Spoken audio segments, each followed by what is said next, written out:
This episode is brought to you by Helix Sleep, GQ and Wired's #1 mattress of 2020. I'm obsessed with these.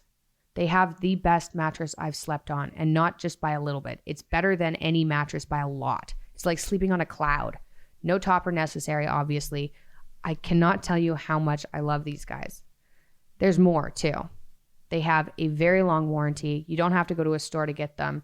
Is there anything worse than lying on what's essentially a public mattress? Honestly, there are many things that are worse than that. But still, with Helix, finding the perfect mattress is super easy. Just take the quiz at helixsleep.com/Jordan, order the bed you're matched to, and it'll be shipped right to your door for free. They all come with a 10-year warranty, and you can try it for 100 days risk-free. They'll even pick it up if you don't love it. The Helix quiz matches your body type and sleep preferences, so you can easily find the perfect mattress for you. I took the Helix quiz and was matched with the Helix Midnight. Right now, Helix is offering up to $200 off all mattress orders and 2 free pillows for our listeners at helixsleep.com/Jordan. Take their 2-minute sleep quiz and they'll match you to a customized mattress for the best sleep of your life. That's helixsleep.com/Jordan for $200 off and 2 free pillows. Welcome to the Jordan B. Peterson podcast, season 4, episode 56. This episode was recorded on October 18th, 2021. Mustafa Akyol joined Dad to discuss Islam as a whole. They talked about the different roles Jesus and Mary play in Islam and Christianity, about the dangers of literal readings of religious texts, and the separation of church and state, just to name a few things. Mustafa is a senior fellow at the Cato Institute, where he focuses on the intersection of public policy, Islam, and modernity. He's been an opinion writer for the New York Times since 2013, where he covers politics and religion in the Muslim world. His 2011 book, Islam Without Extremes, A Muslim Case for Liberty, was long-listed for the Lionel Gelber Prize. It offers a strong case for Islamic liberalism that's also been praised by the Financial Times, calling it an elegant Muslim defense of freedom. His other books include Reopening Muslim Minds and the Islamic Jesus. I hope you enjoy this episode. Hello, everyone. I'm pleased today to have as my guest Mustafa Akyol. He is a senior fellow at the Cato Institute, where he focuses on the intersection between public policy, Islam, and modernity. Since 2013, he's also been a frequent opinion writer for the New York Times, covering politics and religion in the Muslim world. He's the author of several books, including the most recent, Reopening Muslim Minds, A Return to Reason, Freedom, and Tolerance, 2021. Why, as a Muslim, I defend liberty, which is also 2021. The Islamic Jesus, How the King of the Jews Became a Prophet of the Muslims, 2017. And Islam Without Extremes, A Muslim Case for Liberty, 2011. His books have been translated into many languages and praised in the New York Times, Wall Street Journal, the Chicago Tribune, The Economist, the Financial Times, and many publications across the Muslim world. Meanwhile, Islam Without Extremes was banned in Malaysia for challenging the authority of the religion police, so to speak. The Thinking Muslim, a popular podcast, recently defined Akyol as probably the most notable Muslim modernist and reformer. So that's really something. And in July 2021, Prospect magazine in the UK listed him among the world's top 50 thinkers. And that's quite the pinnacle. He's been thinking about the problems of making peace in the modern world for a very long time, and stressing the need for a liberalization in the Islamic world, and perhaps some modification on the Christian side as well, along the lines at least of what happened in the West. He's interested in theological questions as well as political questions, and I'm particularly interested in talking to him because the conflict between Islam and the Jewish and the Christian worlds is a theological and political problem as well as a psychological problem. So welcome. I'm very much looking forward to this conversation, and I hope I have many more of the same with many Islamic thinkers. So thanks for agreeing to talk to me. Thank you so much, Dr. Peterson. It's a pleasure and a privilege to have this conversation with you. And I hope this should be the beginning of broader conversations between Muslims and Western intellectuals on the crucial issues of peace, coexistence, freedom, toleration that we all need to have and need to cultivate in our respective traditions. So let me start with a really difficult issue that I've been thinking a lot about lately, partly because of some of the, what would you say, incomprehensible goings on that bedevil the Western world at the moment. Now, I've been thinking a lot about a statement in the New Testament about rendering unto God what is God's and unto Caesar what is Caesar's. The idea that there's a clear distinction between those two. And I believe that to be true for psychological reasons as well as political reasons. And it's an extraordinarily notable statement in my estimation. I don't know if you could find a single sentence that anyone has ever said that has had a bigger impact on the history of the world, because as I understand it, that statement was the justification for the development in the West of political processes that were independent of the theological substructure beneath them. And the justification for that there were separate domains, and that was okay theologically. And so I want to know if that's your understanding of the situation as well. And then we can talk about what that means for Islam, where I understand that it's not so obvious, let's say, that such a distinction can be easily drawn.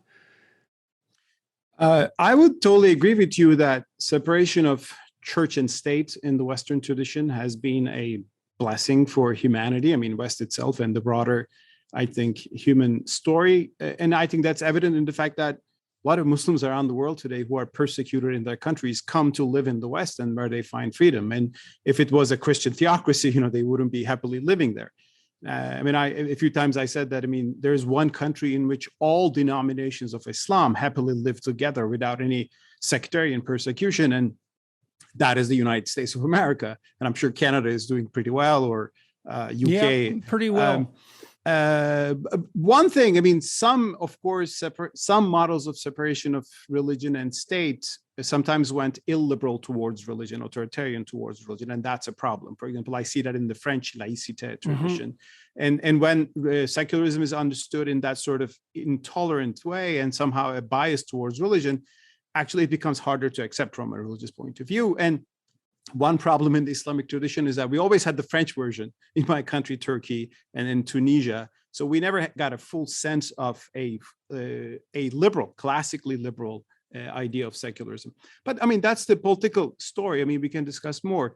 But coming back to your point, it is remarkable that actually a statement from Jesus Christ, right there in the New Testament, has been discovered and used to justify the separation of church and state.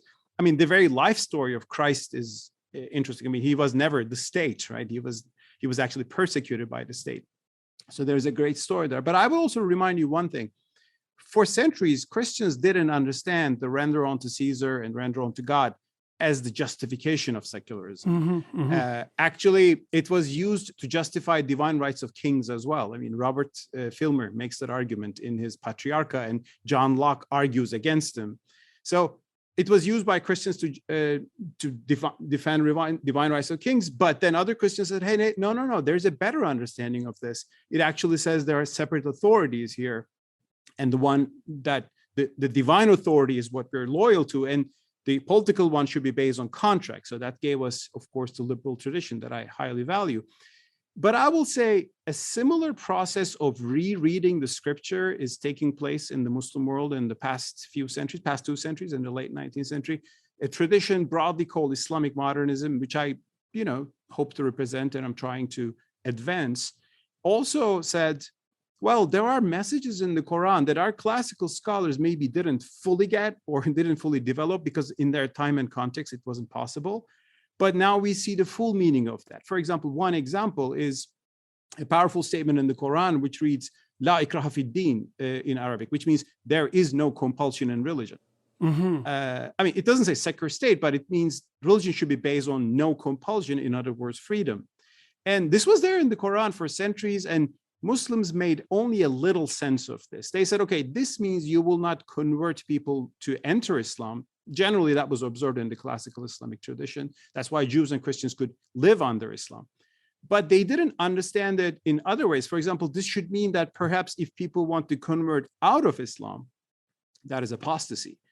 It should be free too, based on this verse. But no, they said, actually, it doesn't mean that way. So they limited the meaning of the verse. And of course, there was religious policing, checking people are really pious or not, or persecution of heretics. These things happened in Islamic history. But now other Muslim thinkers are saying, listen, When God said there is no compulsion in religion, it's a universal statement of no compulsion. In other words, religious freedom. So that's a new reading that Muslim scholars of the more modernist or reformist, I think, persuasion have been advocating in the past, let's say, 2 centuries. And my book was banned in Malaysia precisely because I advocated religious freedom based on such Quranic basis. Yeah, well, the pathway from a statement like that to a fully developed political and theological system that are separate in the details, but somehow still able to mutually function, and in some sense, one still containing the other, I would argue.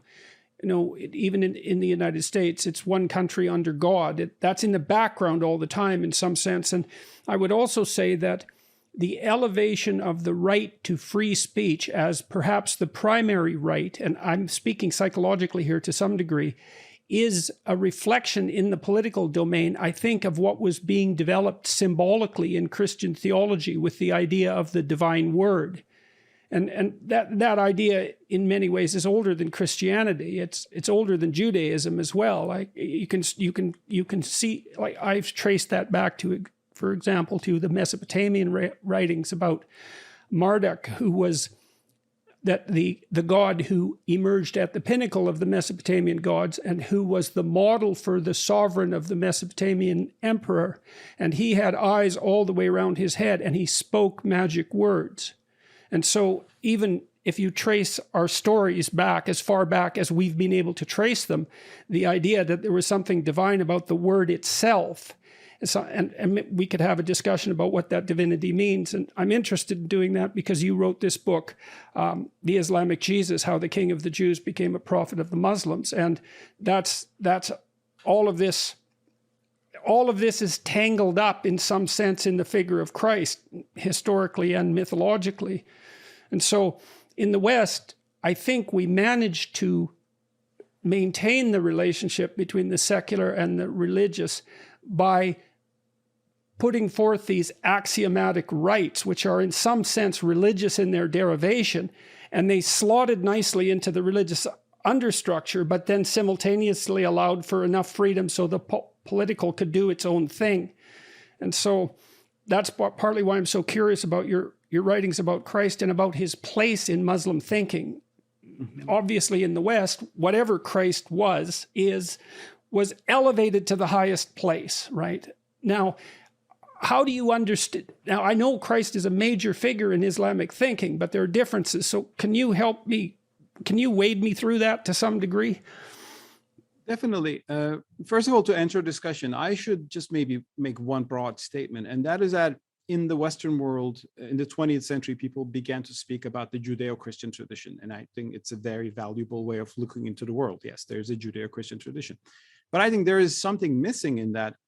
There's Islam that is missing, because I think I see the world history and I look at there's a Judeo-Christo-Islamic tradition, because it's all Abrahamic monotheism coming from Judaism. And Judaism began, historically, initiated monotheism, and then it had a big outburst with Christianity, the greatest outburst with the greatest world's greatest religion. But then it had 6 centuries later, it had a second outburst with Islam, which spread monotheism in 4 corners of the world.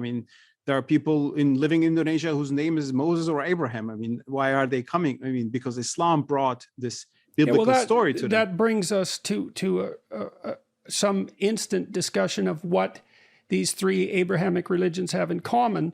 That's extraordinarily deep. So 1, they're monotheistic. 2, they partake of the same tradition, as you've pointed out. And 3, they all have, to one degree or another, an insistence that the bedrock of culture is a book, which is a very strange insistence. It's taken for granted in some sense because it's been insisted upon so long.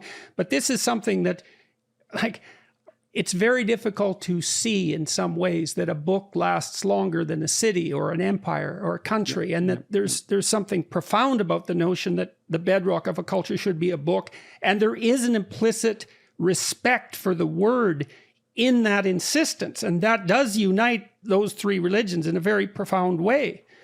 It does, and I think it can it has created these amazing civilizations which advance human history. And I think the very fact that Islam, speaking of Islam, advanced human history in terms of pluralism, in terms of law, in terms of religious toleration for its time, I think is undeniable. And the fact that Islam even brought, Greek philosophy because of its universalism. Muslims believe in the book, but they believe that reason is also from God. So this created a universalistic outlook. And Muslims studied Aristotle and Plato and even carried them to Europe. So there's an amazing history there, which are the positive things. But also there are times that these religious civilizations sometimes go into crisis and they go self-destructive and bitter. And that has happened in Europe. I mean, and if you look into 17th century, early 17th century Europe, and Catholics and Protestants were, killing each other for sectarian reasons. I mean, heretics were being burned at the stake, and which led people like John Locke to seek a way out. And they did it by looking into the core of religion and saying that this is not what Christ had told us. I mean, Locke says, when I read his letter concerning toleration, I said, well, he's speaking of Christian issues, but he's speaking of our issues too. The idea that should there be a Christian state or not? Should heretics be persecuted or not? So he makes certain arguments. Or would religion be based on sincerity if it is coerced by the state? It wouldn't. So there's no point in coercion. So those kind of arguments are, I think, very interesting, that's why I believe in reading these traditions as by learning from each other, instead of thinking, oh, they are the Christians and they have nothing to do with us, or these are Muslims, they have nothing to do with us. Well, the problem with that perspective, those are the Muslims and they have nothing to do with us, is that underneath such a presumption is, let's say, the presumption that Christians and Muslims can't talk, but even deeper than that is the presumption on the part of the person making such a statement that their interpretation of Christianity is absolutely right. And that seems ridiculously presumptuous to me, because I don't think that you could find a Christian worth his salt, let's say, who would regard himself as stellar and exemplar of Christianity as Christ. And, since we all fall short of the glory of God, we're all stupid and ignorant beyond belief. And so we have to listen to other people because they might know something we don't. And then, you see, if we take that other attitude, then there's an implicit totalitarianism already there, which is, well, I'm right and you're not only wrong, but wrong in some way that's probably malevolent. And sometimes that's true, but it's not a good way to start a conversation.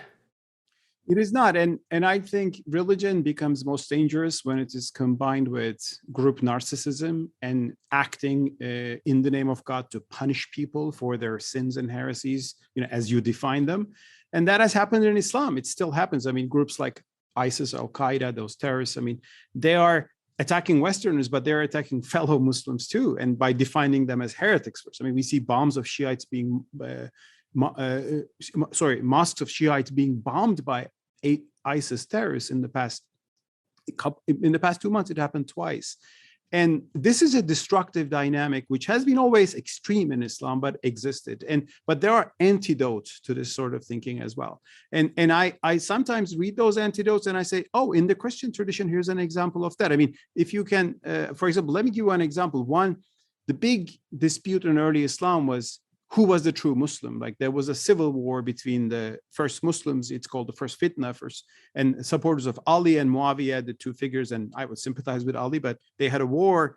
And there's a fanatic faction called the Khawarij, the dissenters, and they said, they have gone wrong, they have sinned. Because they have sinned, they're not Muslims, they become infidels, and infidels should be punished. So they started killing them. They were like the terrorists of the first century, always hated by mainstream Muslims. But what they were doing is to judge people and punish them in the name of God.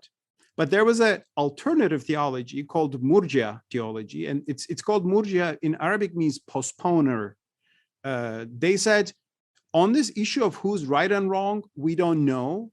We cannot judge. Only God can judge. So let's postpone this to afterlife to be resolved by God. And until then, until it is resolved by God in heaven, when we go there, we can live and let live. So they promoted toleration among Muslims. Now, this actually allowed calming down some of the early violence and broad coexistence in different factions of Islam. And I think still it was brought into Sunni Islam by Abu Hanifa and the Hanafi school, and it had broader acceptance. And I was particularly struck to read something very similar in John Locke in his letter concerning toleration. He says there are different churches. For every church, the truth is theirs. They are orthodox to themselves. And if one of them dominate government, they will persecute others. And he says, let's leave this to Almighty, the judge, to decide which doctrine is right. And in the meantime, let the government only protect the rights, the natural rights of all people, and let people follow. That's part of the thorny psychological problem of rendering unto Caesar what is Caesar's and unto God what is God's. Because a lot of times now when people talk about tolerance, they insist that judgment is wrong. And in essence, in some sense. And the reason they're afraid of judgment is because in its extremes, it can lead to the demonization of others, and we know exactly where that goes. But there's no dispensing with judgment. You can't even look at something without judgment because you have to pick what you're going to look at instead of something else. And you can't act without judgment. And so all of us are faced with this problem of well, what we should believe and how we can be tolerant at the same time we believe, and how we can be tolerant at the same time that we have to judge. And there's a kernel in that insistence by Locke. It was Locke you were referring to, or was it Mills? They letter on tolerance. I was just referring to John Locke, sorry. It's Locke, yeah, okay. Yeah. And you just slipped my mind for a second. It's very difficult for us to figure out what we can tolerate if we must simultaneously believe, right? Mm-hmm. And that's a problem I've been trying to work out psychologically for a very long time. You do that, you see that in your own family, when you're a father, let's say, because you obviously have to have tolerance for your children, but at the same time, you're obligated to show them the difference, let's say, between right and wrong, and also to help them separate the wheat from the chaff, which is judgment. And so, well, I totally see the point, the balance you're pointing out here, and I agree with it. That's why I use the term tolerance, because I mean, you might not need to accept everything and cherish and bless everything, but you need to accept different ways of life or theologies or doctrines. And by judgment, I mean, of course, we can have value judgments. I judge a lot of people in society. I say these people are bigoted, or these people are arrogant, and or their way of life is destructive for themselves. I have those judgments, but I'm not going to go and punish them in the name of God unless they attack me. So there should be a social order in which we can disapprove people, ways of life, religious beliefs, theologies, and our religions make truth statements, and we cannot get away from that. I mean, you say Christ is God, the other person will say, well, no, that's not acceptable for my theology. So there are gaps that we cannot, and we should not, try to make disappear. But we can live together. And that's why tolerance is the key idea. And that's why by judgment, what I'm referring to is judging and punishing in the name of God. And of course, crime will be punished. I mean, theft will be punished, or murder will be punished. But if someone has a doctrine, religious doctrine that I find wrong, I should tolerate that person, although I can, criticize, of course, and we can, and I can be criticized back, which what free speech allows, of course, for us. So, I mean, sorry, you asked me about Christ, but I opened a broader chapter, if you will. You want me to go into that discussion? Yes, that would be good. I mean, for a lot of Christians who may not know much about the Muslim world, I mean, it might be surprising to learn that the most prominent female figure in the whole Quran is Mary. Actually, she's the only woman mentioned by name. There's a chapter named Mary. There's a chapter named after her family, Ali Imran. And the Quran, because the calling of the Quran is to say, this is not a new religion. This is monotheism. Muhammad is God's messenger, but God had other messengers before. There was Moses, there was Abraham, there was Jesus Christ, and there was his Mary. And the Quran tells the story of Mary to affirm something which is, again, might be surprising to Christians. The Quran affirms the virgin birth of Christ, that Mary was a chaste woman. She was not touched by any man. And one day she heard an angel coming and say, you will have a son. And she says, how can I have a son? No man has ever touched me. But the angel says, this is what God willed, and he wills and he creates. So that is how Christ comes to his mother's womb, and ultimately he comes, and the Quran calls him the Word of God. Again, this is a very powerful statement. If one is familiar with the Gospel of John, and this is very unusual. But the same Quran also insists that he was not divine, so he should not be worshipped. So on the one hand, it reveres Mary and Jesus. It tells a lot of things very similar to Gospel of Luke, and some apocryphal Gospels also resonate strongly with the Quran, interestingly. So there's great respect, great reverence. There are good words about Christians. I mean, one verse, the Quran says, among all people, you will love the Christians nearest to the believers. That's the Muslims, because it says they're not arrogant and they have learned scholars. And so there are a lot of positive things, because Islam was born, let's not forget that Islam was born as a monotheist campaign in an idolatrous society. Meccans were worshiping idols, and Prophet Muhammad, who didn't think of becoming a prophet until the age of 40, he heard a voice in a cave, angel Gabriel, like a burning bush experience of Moses, which told him, recite in the name of God who created man. And then he became convinced that he's God's prophet, and he started to preach monotheism. And when you preach monotheism, Muslims consider Jews and Christians as their allies. That's why when Muslims were persecuted in Mecca, Prophet Muhammad told a group of Muslims to flee to Ethiopia, the Christian kingdom of Ethiopia. They went there and they were really saved by the Christian king. That's a memory that Muslims have.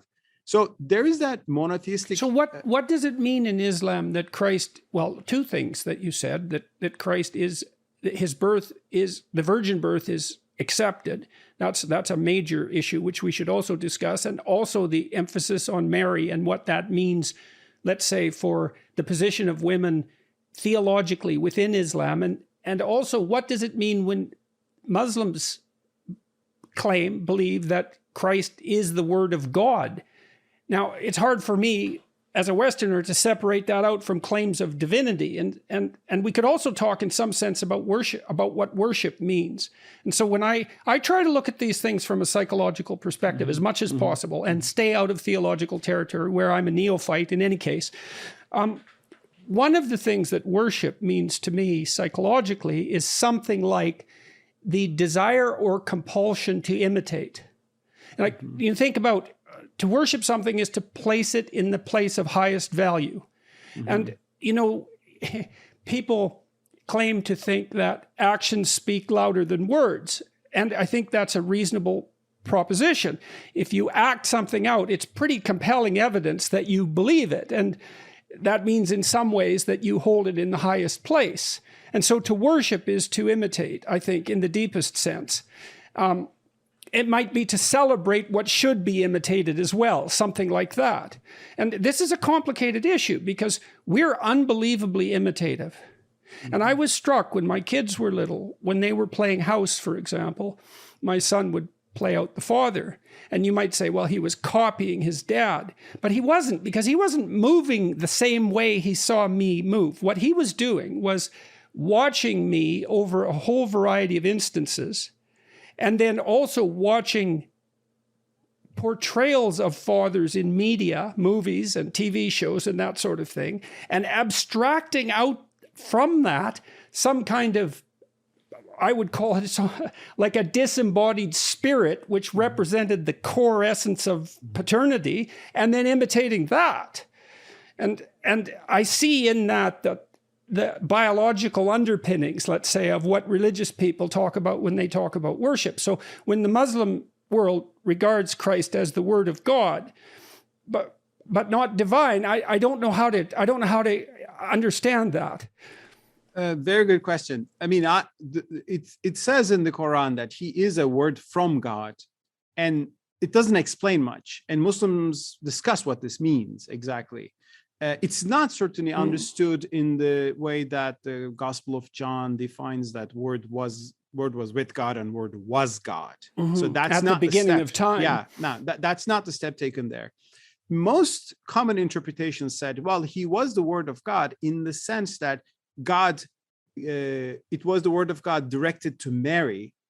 So he was created with the creative word be in Mary's body. So that's what it means. So that's generally a low Christology, if you will. But there are alternative views, which I mentioned, in my book, in the Islamic Jesus, that some people said maybe he was the word of God in the sense that he was the revelation itself. Like everything he did and said was revelation, like God's living word, which still, though, from an Islam, which means he was something like the Quran. Like Quran, we believe, is revelation, God's revelation. So he was the revelation became flesh rather than revelation became a book, right? And that's why the New Testament narrates about Jesus. I mean, he is the revelation, and New Testaments are reports about the revelation. So I think that's possible that's a step possible to take within the Quranic framework. However, still, Muslims don't worship the Quran. I mean, you say still God is beyond. I mean, God is another transcendent at another transcendent level. And in Islam, let's talk about that in relationship to the totalitarian impulse. Okay, I mean, I just had a discussion with Sam Harris, and I mentioned that I was going to be talking to some Islamic scholars. I didn't mention you by name, and I asked him if he might want to participate in such a discussion. He said he's done that. He's been there and done that, and so he wasn't particularly interested in that. Although we had a wonderful conversation. This episode was brought to you by Elysium Health. If you've been listening to this podcast for a while, you've heard me talk about Elysium and their products Basis and Matter. I'm very excited to tell you about their new supplement, Format, for immune health. Powered by 3 great complexes and 3 foundational micronutrients, Format is the first and only product to take this innovative 2-system approach to immune health, combining a daily supplement with a monthly senolytic for next-generation immune support. Why Elysium? First off, they have dozens of the world's best scientists working with them, and 8 of them are Nobel Prize winners. Elysium was founded by MIT's Dr. Leonard Guarante, one of the first specialists in aging science with over 30 years of research in the field. They know what they're doing. Format's senolytic complex, which is based on research done at the Mayo Clinic, clears problematic cells that slow down the immune system. Over time, some of our cells stop working as well as they used to, but linger in the body and cause inflammation, a bit like trash that needs to be taken out. This is known as cellular senescence. It happens at all ages and accelerates as you get older. Stress caused by free radicals can also trigger cellular senescence, driving immune system aging and keeping it from performing at its peak. It's time to think proactively about our immune systems. What sets Format apart is its unique 2-system approach to targeting the cellular processes that impact the performance of your immune system. If you want to try this next-generation patented supplement by Elysium, they have a special offer now for JBP listeners. Go to tryformat.com/Jordan and enter code JBP10 at checkout to save 10% off Format prepaid plans as well as other Elysium Health supplements. That's tryformat.com/Jordan, code JBP10 at checkout for 10% off. But one of the what I see happening very frequently with thinkers like Harris, and I'm saying this with all due respect, I truly am, is that for them, there is very little distinction between the religious and the totalitarian. And that's the essence of the objection. Now, Sam has come to regard some domains as sacred, and we talked a lot about that. And I think it's an understatement of the severity of the totalitarian problem to attribute it merely to the religious. And the part of the reason I think that is, well, look what happened in the 20th century in the West. It's like, well, there was the Nazis, and how about Mao, and then there's Stalin, and you could say those were religions, but you're using weasel words at that point. You expand the definition of what constitutes religion so it doesn't violate your initial presuppositions. And so we could see in Christianity and in Judaism and in Islam the constant human struggle to deal with whatever is the totalitarian impulse, which is something like insistence that what I already know is literally the word of God. It's, in some sense, it's absolutely true.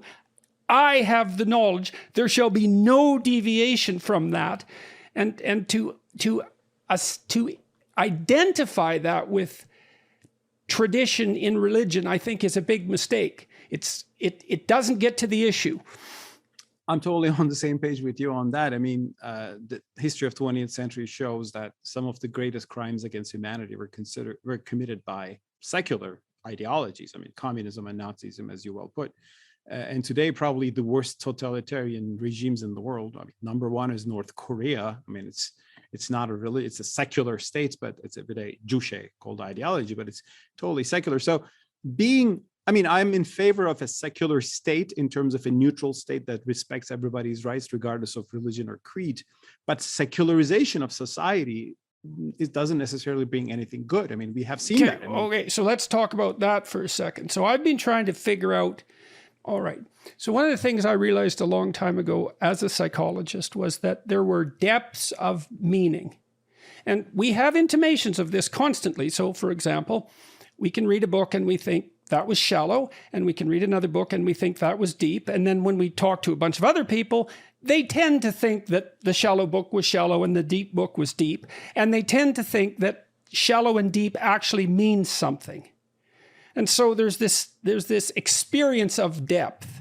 Mm-hmm. Now, I've tried to figure out what that meant exactly. And what occurred to me was that, and this was partly derived from watching people in my clinical practice. So imagine people will get much more upset about a pending divorce than they will about a discussion about who should do the dishes. And you think, well, that's obvious. It's like, yeah, it's obvious because that's what happens to you, but it isn't easy to explain. So what I hypothesized was something like, we have representations of the world of different sizes and different temporal expanses. A small plan for the day, nested inside a plan for the week, and nested inside a plan for the month, the year, nested inside our family, nested inside our community, nested inside our polity, nested inside our theology. Okay, and the deeper you go, the more those representations are dependent on, that level. Mm-hmm. And so when something happens to you where you're deeply affected or traumatized, let's say technically, what's happened is that you've taken a blow to a representation upon which almost all your other representations depend. Mm-hmm. And so then you could think technically about the difference between the secular and the religious as being one of depth. Once you go down to the fundamental substrata, so that would be the most axiomatic of presuppositions, whether you're secular or not, you're in the religious domain. Yep. Oh, okay. So I mean, the people who call themselves secular, and of course I have many friends who are secular and I respect that point of view, but they have metaphysical beliefs at the end of the day. I mean, if you say the universe always existed and matter made us, and that's your creation story. I mean, every worldview has ultimately a metaphysical dimension, I think, even if it does accept.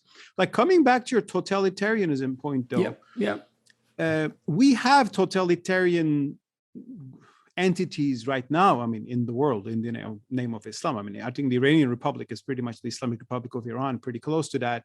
Saudi Arabia is I mean, very oppressive, and these are the two most oppressive interpretations of Islam. ISIS is like Khmer Rouge. I mean, he was the Khmer Rouge of the Islamic spectrum, so it was pretty evil and very, I think, totalitarian too. But there was something, though, in classical Islam, although I have a lot of criticisms towards medieval jurisprudence, fiqh, but there was a value in classical Islam. And that value was in this word, which is a generally scary word in the Western today, and that's the Sharia, that's God's law. I mean, there are two phases of the Sharia. There are a lot of things about women and apostasy and blasphemy that I keep criticizing, that we have to reform those aspects. But there was another value in the Sharia, which highlighted in my new book, Why as a Muslim I Defend Liberty.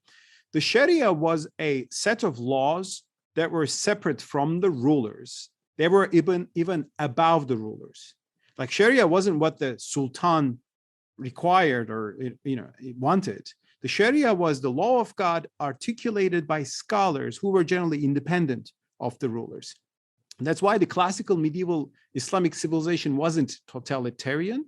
There were a lot of autocratic rulers, tyrants, but they were mitigated by the Sharia. And I tell a story. This is also something that I think people like Harris, let's say, and those atheist rationalists, I think they fail to understand the necessity of that. So I mentioned ancient Mesopotamia a while back, but one thing that happened in that society was that the emperor would be taken outside the gates of the city, so it was a walled city, once a year at the New Year's festival, and he would be stripped of his emperor garb and forced to kneel, and then the priest would slap him with a glove, and he would be forced to recite all the ways that he hadn't been an appropriate Marduk, which was the high god, for the last year. So he hadn't seen what he should see if he wasn't being blind, and he hadn't said what he should have said if he was speaking the right kind of magic.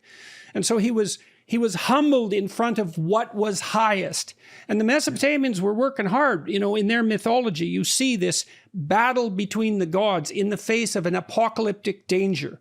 And this is a very common story worldwide, this battle between the gods, so what's highest, in the face of an apocalyptic danger, and the emergence of a supreme principle, which constitutes the essence of sovereignty itself.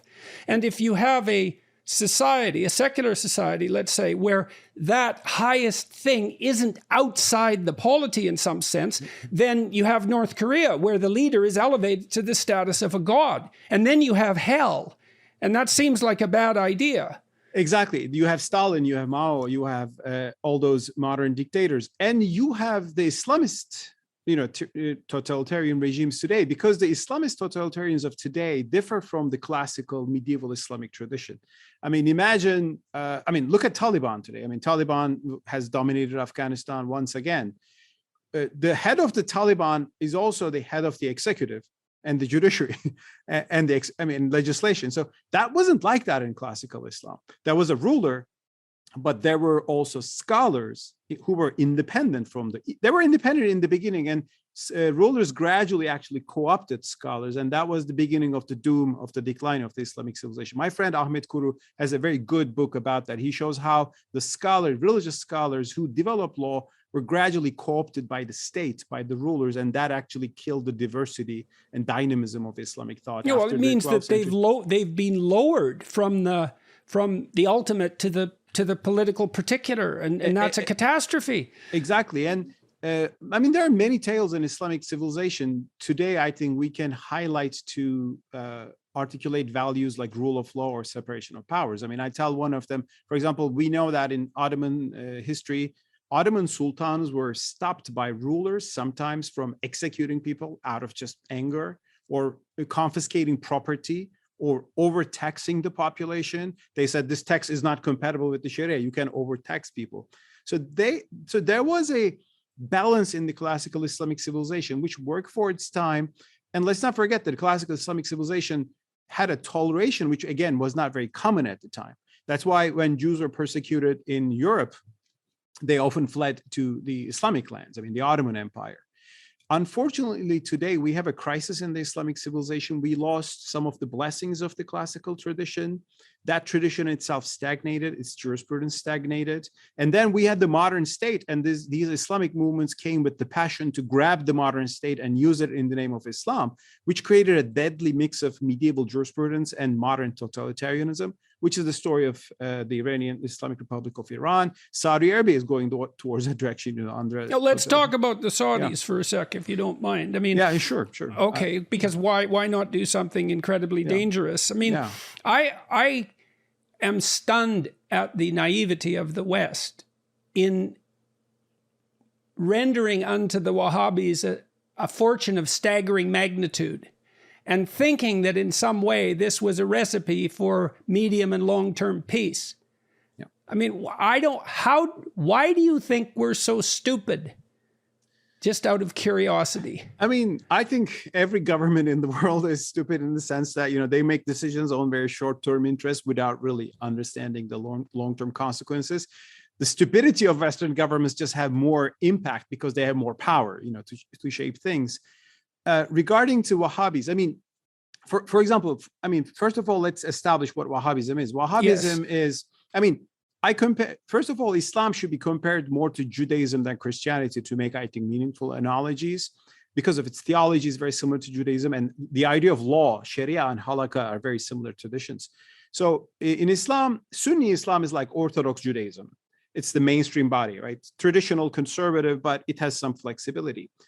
And then there's the ultra-Orthodox, tradition in Judaism. So Wahhabism represents the ultra-Orthodox point of view with a violent and intolerant bent to it.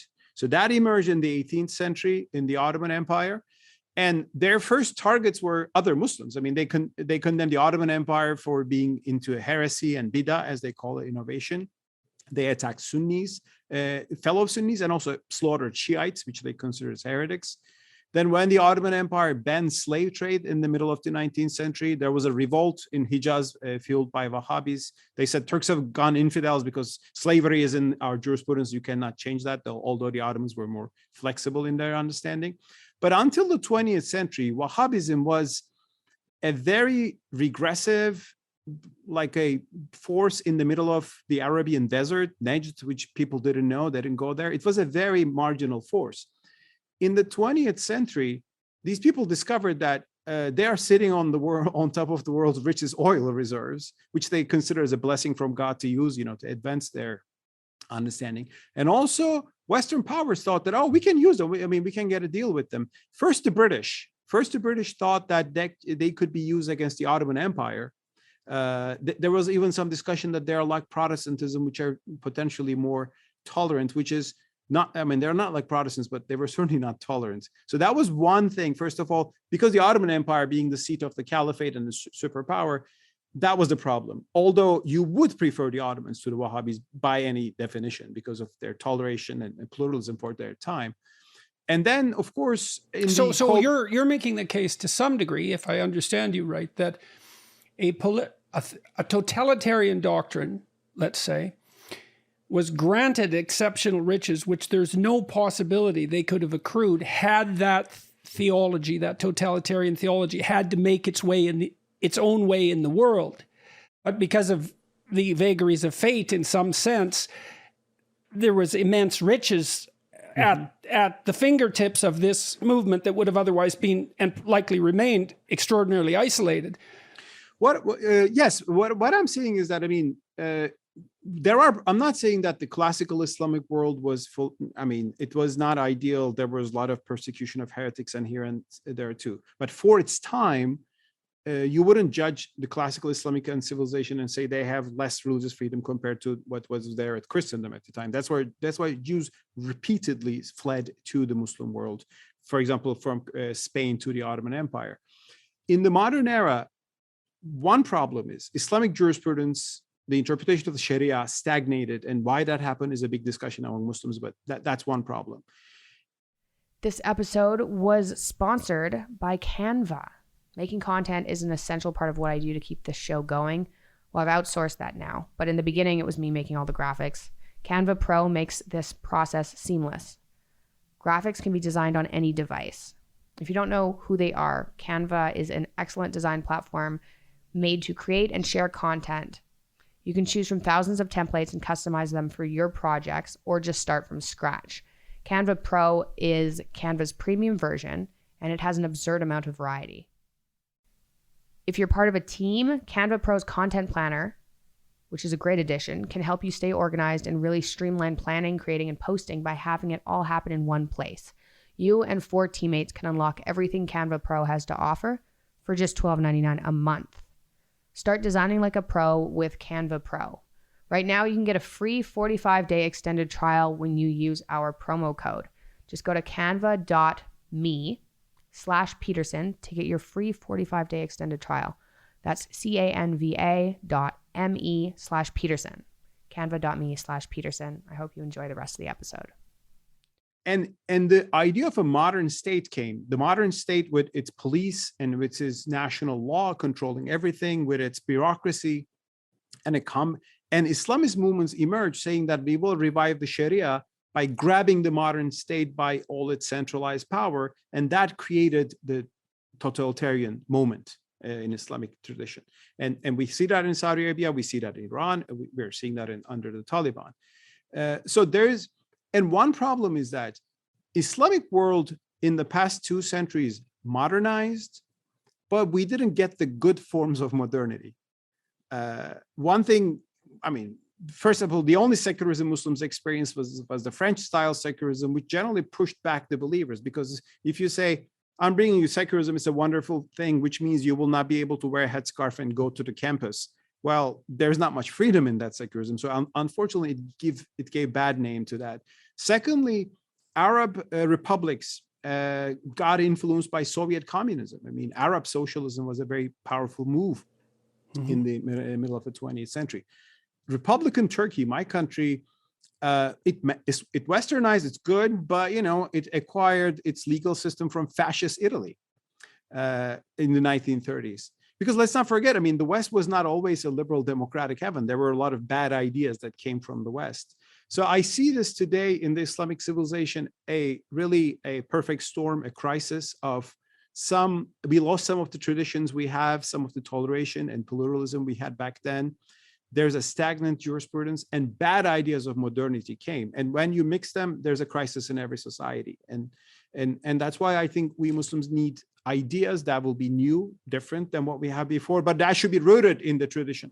Bad ideas from the West are, in fact, devastating. I mean, when cultures object to Western hegemony in favor of their local traditions, let's say, I have a certain amount of, understanding of why they're doing that, because the ideas that emerged after the Renaissance, let's say, especially the ideas that undermined religious tradition, are unbelievably difficult to withstand. And that's still causing all sorts of trouble in the West. And it's caused all sorts of political trouble in the West, not least this development of this absolutely anti-liberal totalitarianism that you saw in both Nazism and communism.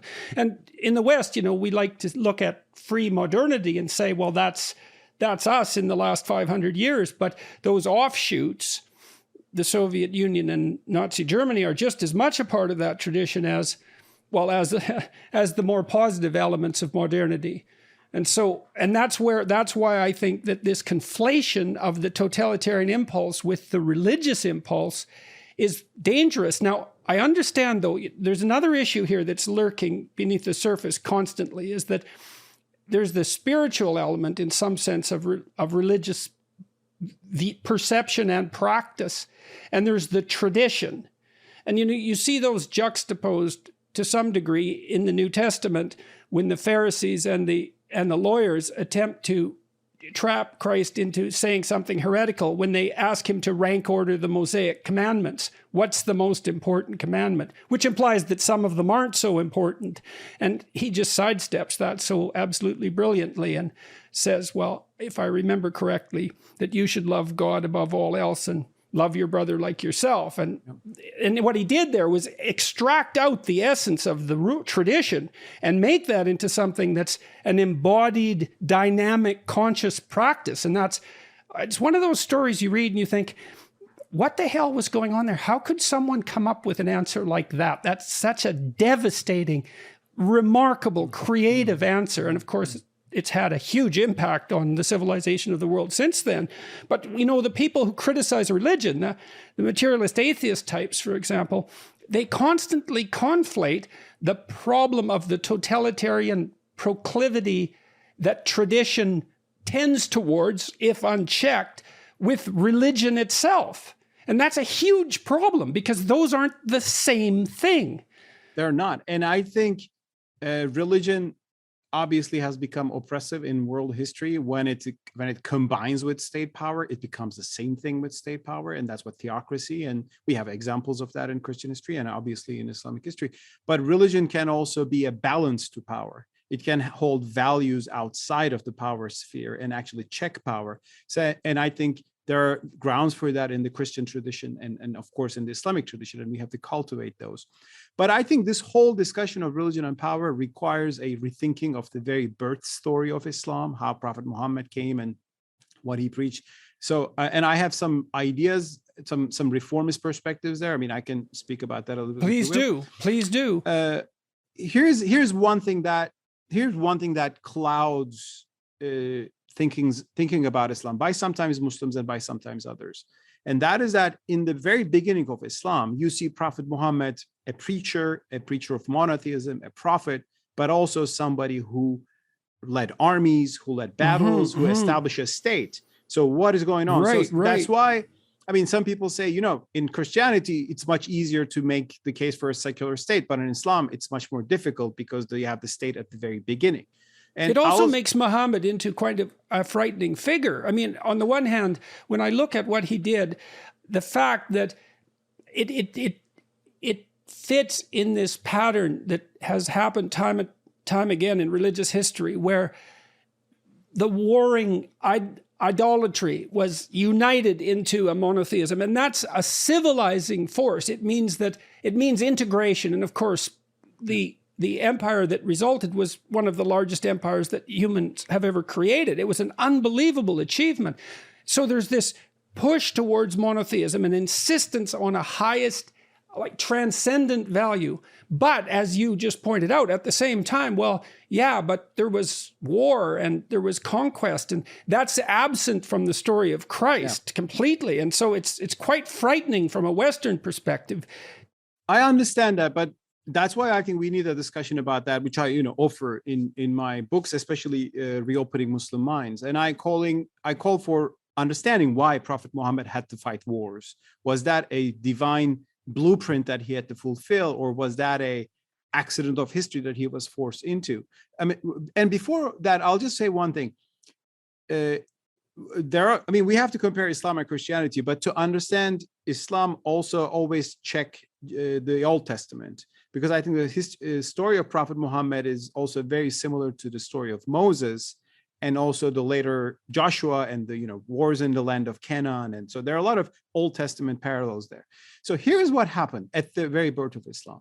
Prophet Muhammad began preaching monotheism in the city of Mecca in year 2010. Actually, he didn't preach publicly in the beginning. For 3 years, they were secret. There were just about 40 people. Gradually, it became a community, and they publicly began preaching there's one God and no God, right? And of course, the God of Abraham. It was very clear that it's a continuation of the Abrahamic tradition. Now, for 10 years, because of this, they were persecuted. The pagan big grandees of the city, the leaders of the tribes, they said to Muhammad, you're insulting our religion, you're defying our gods, you're insulting our forefathers. In other words, they accused Prophet Muhammad for blasphemy against their religion, and which I think should be in the minds of every Muslim today on free speech issues.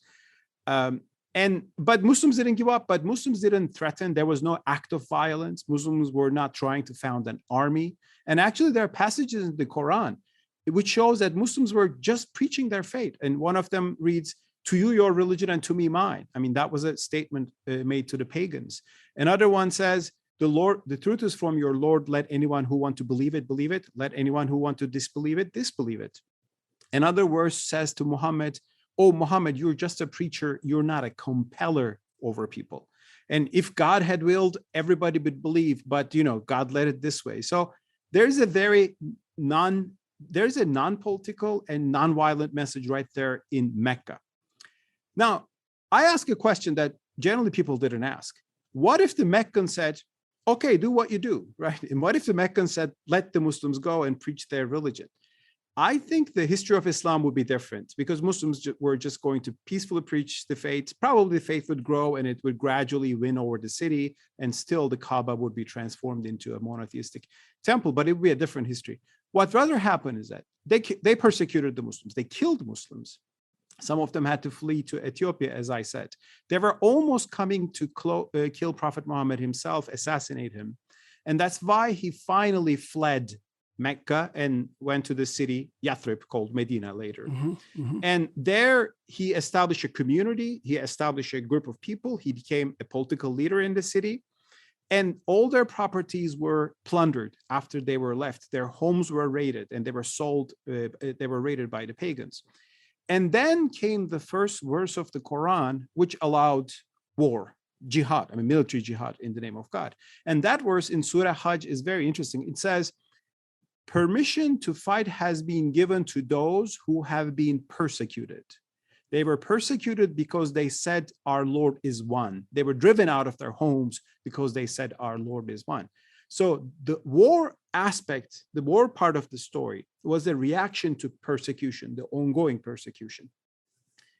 Once you start war, it went on. There were many battles. Like in the 10 last years, the 10 years in Mecca, there are raids, there are battles, there are fights. And when you read the Quran today in certain chapters, Surah 9, for example, Surah Tawbah, you will see harsh passages. Go and fight the unbelievers. Go and find them. Go and kill them, you know.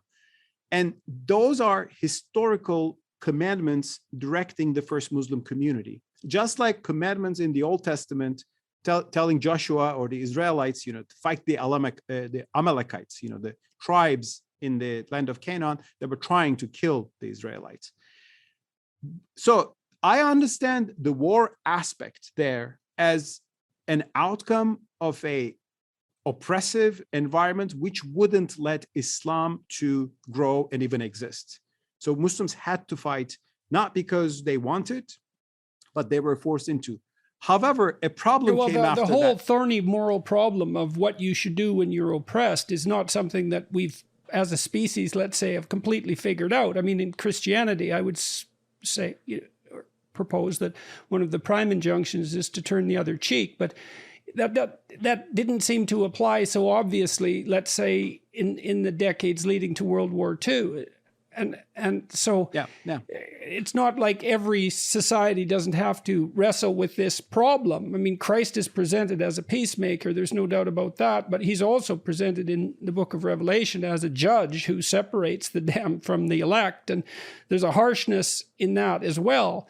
And so I don't think it's... Go ahead. Sorry, but there is an additional problem. I mean, the founding story is not a problem, but I think we have to understand it correctly, that war was a consequence of that particular context. And what is eternal about Islam to me is the theology, the faith, the practice, and the worship that was brought by Islam. But there was an additional problem.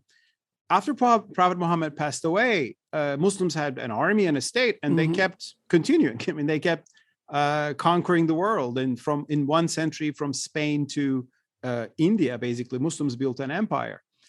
And this empire itself partly transformed Islamic teaching and adjusted it to its imperial needs. And I think that's something we Muslims should see today. One clear example of this is the theory of abrogation, because the jurists who were with the imperial project, they looked at the Quran and they saw that, well, there are verses in the Quran which says, you're just a preacher, not a compeller. Well, but we're having a war here, right? Like, I mean, to you, your religion, to me, mine, but we're not allowing the polytheists to have this. So what they did was they took the verses about war and fighting the unbelievers, the polytheists in particular, but also Jews and Christians, because there was a word about the people of the book. They took those verses as definitive, which abrogated the earlier verses. So a lot of the verses you will open and read the Quran today, which are tolerant, peaceful, lenient. If you read medieval jurisprudence, you will find notes that the verse is there in the Quran, but it's abrogated. Like, it doesn't have a function. It doesn't rule. It doesn't have a hukum. Which to me is it's a huge problem when you're dealing with a text as complicated as the Quran, or let's say the Bible, where taken singly, there are certainly passages that contradict one another. And so then you're tempted by the desire to justify your own unquestioned beliefs because of your demand for power using reference to God. And then it's a worse problem than that too, because, well, who's right in their interpretation? And the way out of that in some sense is to approach a book like that with as much admission of your own ignorance and as much humility as possible, so that, I mean, if you assume that such thing is reasonable, given that we're all people of the book, and pray to God in some sense that you don't bend that to your own unacknowledged malevolence and ignorance. But that's a very, very difficult thing to manage, and it isn't even clear when you manage it, which is why we need to talk to each other in part. Exactly. And I see this abrogation theory and the theory of jihad and conquest and coercion built around that, which is honestly right there in the Islamic jurisprudence, in medieval interpretations of the Sharia, as Islam interpreted for the age of empires. I mean, it was how empires were behaving at the time. Christians were doing the same things too. I mean, Byzantine Empire was also expanding through war. They had anti-paganism laws. Religious coercion was the norm of the day. Islam was born in such a world, and it took an imperial form and jurisprudence. But to me, it was not a divine blueprint that we Muslims should preserve forever. It was a different context, and we live in a different world today. So that's why we have to reinterpret. And to me, the abrogated verses of the Quran are the eternal messages of Islam. Those abrogated verses, which says, "To you, your religion, to me, mine," and okay, so why would you? Okay, so let me play devil's advocate here. I mean, you're making a judgment there, and it's a non-trivial judgment, and you could say also that it's an unbelievably presumptuous judgment. And this is not an insult at all. This is independent of whether or not I agree with you. But we run right into this thorny problem, right? Which is, well, why, on what grounds do you think you're justified in making the claim that your interpretation should supersede that particular interpretation? Very good question. First of all, I begin by showing that the existing interpretation, the imperial interpretation, let's say, which relied on expensive jihad, coercion, suppression of heresy, apostasy laws, blasphemy laws, those are all part of that. By showing that this was not an inevitable interpretation, it was an interpretation based on imperial conditions. And I showed that people who dissented against those too. I mean, in my book, in Reopening Muslim Minds, I said, well, this became the mainstream view, but wait, there was a scholar who was actually, arguing against that. There was a scholar who was saying, no, we don't need abrogation. We just need to understand it as one big story with different emphases. And I show how these were cynically used by Muslim rulers sometimes to just get rid of dissent. I mean, some Muslims, early critics of the Umayyad dynasty, which was mostly a tyrannical dynasty that dominated the Islamic world, they were killed as blasphemers or apostates, but they were only critics of the rulers. So this was used. So let me ask you. Okay, so let me ask you another question. So you've spent a lot of time on this. You've written many books, and you've put yourself in some danger, I would say, and this has been quite successful. And so I want to know what you're up to. You know what I mean? It's like you're aiming at something with all these books, and maybe you don't even fully know what it is because you realize these things as you write, right? And as you struggle. And so I would say for a book like the Bible, like there's a way that you have to approach it. I believe that, what would you say? So that you're the least likely to deceive yourself about what you're doing. Mm-hmm. And that has to be something like, I think it has to be something like an orientation towards love. Mm-hmm. And love is something like the desire that the most possible good happens to the most possible people. I don't mean to be utilitarian about it. I'm not making that kind of case. But it even extends to your enemies because, well, wouldn't it be better if they didn't have such miserable lives? And wouldn't it be better if you didn't have enemies? And so you have to approach a traditional text in the spirit that the text fundamentally embodies, or you bend it to your own will. Now, what are you aiming at with all your books? What is it that you want? That's a good question. Well, what do I want? I want to make, just a ordinary but thinking Muslim, I want to make a contribution to the future of my religion in this day and age where I see great value in Islam. I think Islam can contribute to the world in many ways, but I also see Islam being still captured by some medieval interpretations that were actually was used and built up for medieval imperial projects. And I believe we need to rethink certain issues in Islam. And there are a lot of scholars doing this. I mean, that's why I believe I speak of the 19th century Islamic modernists. I mean, I learned from these scholars, from Fazlur Rahman to Muhammad Abduh to Ottoman liberals, and today some contemporary scholars that I quote in my book as well. But scholars write in academic articles, so or very complicated books. I try to popularize these ideas because I see there's hunger for that.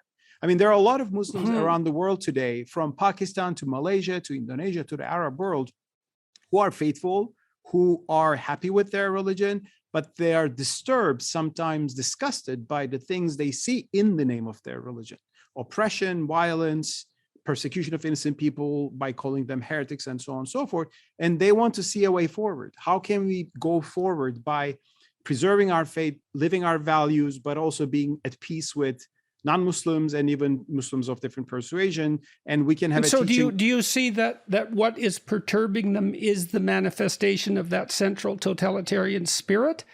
It is totalitarian, or just sometimes bigoted and hateful. To be totalitarian, it has to be unified with power, but it is potentially totalitarian. So yeah, well, there's the psychological equivalence. Exactly, right? And I also see that this is also leading to a great disenchantment with Islam as well.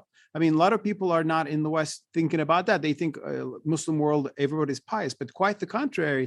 There's a great escape from Islam in Iran. I mean, Iran today is the #1 country in the world that produces ex-Muslims, like people who become atheists and Christians. And I respect their point of view. I mean, they have all the right to become atheists or Christians.